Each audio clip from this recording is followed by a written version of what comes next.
The clock was ticking. The grand halls of Sandringham House were glowing with the warm light of chandeliers, reflecting off the polished floors and antique mirrors. New Year's Eve was supposed to be a joyous occasion for the royal family, a moment to leave behind the trials of the past year and embrace the possibilities of the next. But this year, the evening took an unexpected and shocking turn that no one in attendance, or watching the monarchy from afar, could have predicted. As the royal family gathered to toast the arrival of 2025, King Charles III, at the age of 76, seemed pensive yet composed. Surrounded by senior royals, including Queen Camilla, Prince William, and Kate Middleton, the atmosphere was one of cautious celebration. The family had faced countless challenges over the past year, and tonight was meant to be a brief respite from the drama. But suddenly, a figure entered the room, one whose presence sent a ripple of tension through the gathering. It was none other than Prince Harry.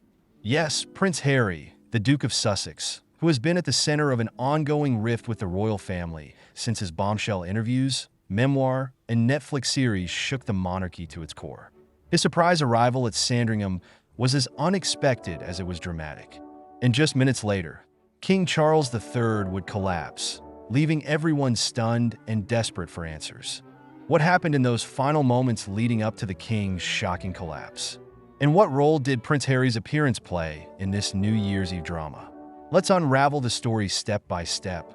King Charles III has always been a figure of resilience, carrying the weight of the crown and the expectations of a nation well into his 70s. However, recent months have taken their toll on him. The unending scrutiny of the royal family, combined with personal tensions, has left him visibly more fragile.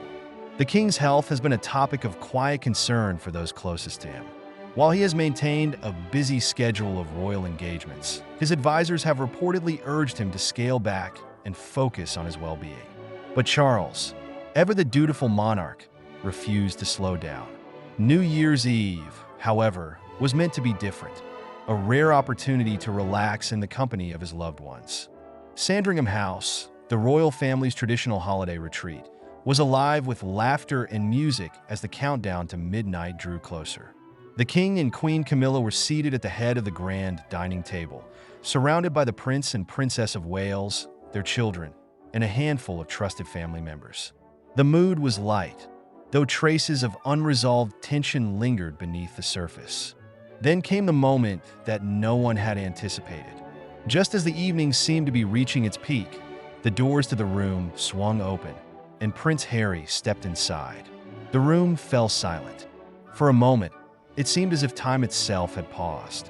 All eyes were on Harry, who stood there looking both nervous and determined. His arrival was completely unannounced. There had been no word of his intention to join the family for New Year's Eve, and given the strained relationship between Harry and the royals, it was no surprise that his appearance left everyone in shock. Prince William's expression hardened instantly. The tension between the brothers has been widely documented, and this moment was no exception. Kate Middleton's calm demeanor faltered for just a second, her eyes darting toward her husband, who sat rigidly in his chair. Camilla looked at Charles, whose face had gone pale. Harry took a step forward, his voice steady yet tinged with emotion. "I didn't come here to cause trouble," he said. I wanted to see you, Dad." The room remained silent, the weight of his words hanging heavily in the air. For King Charles, the emotional strain was visible. He had always been caught in the middle of the feud between his sons, and tonight was no different. Charles slowly rose from his chair, his movements careful and deliberate. He looked at Harry with an expression that was equal parts sadness and longing. "You shouldn't have come," he said softly, his voice barely audible. But before Harry could respond, Charles began to sway. His hand reached out to steady himself on the edge of the table, but it was too late. The king collapsed to the floor, his body crumpling like a marionette whose strings had been cut. Panic erupted in the room. Camilla was the first to react, rushing to her husband's side as she called out for help.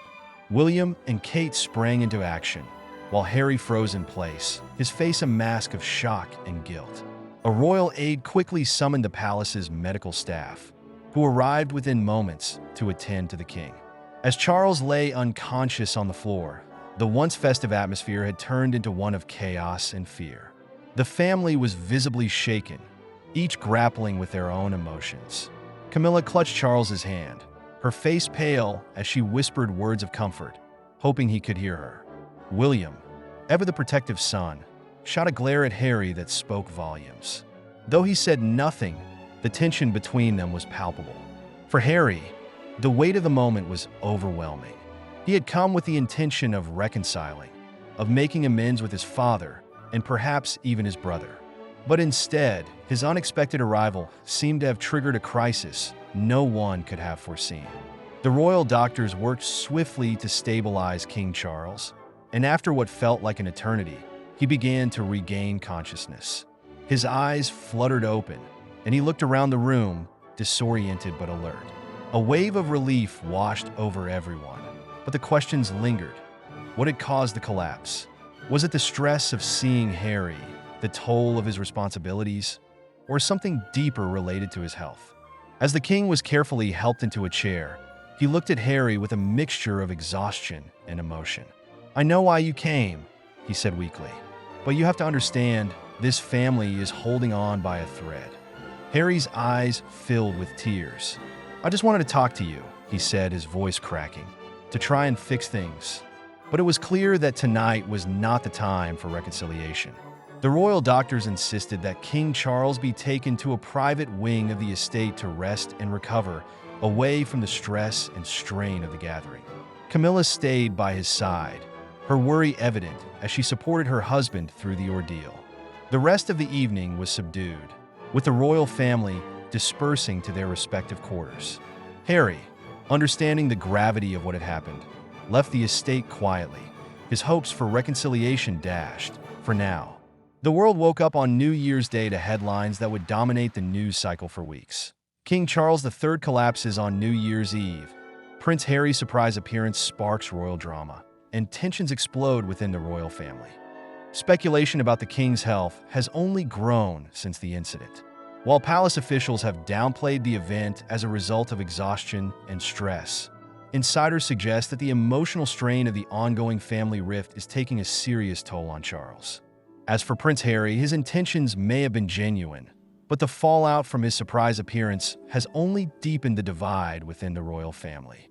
The path to reconciliation remains uncertain, with trust and emotion strained to their limits. The new year has begun with a moment that will undoubtedly go down in royal history. One that underscores the fragility not just of a family, but of an institution navigating unprecedented challenges. For King Charles III, his health and legacy hang in the balance. For Prince Harry, the question remains, can broken bonds ever truly be repaired? As the monarchy steps into a new chapter, one thing is clear: the challenges they face are far from over. This is a family caught between tradition and change, between duty and personal emotion, and the world is watching every step of the way.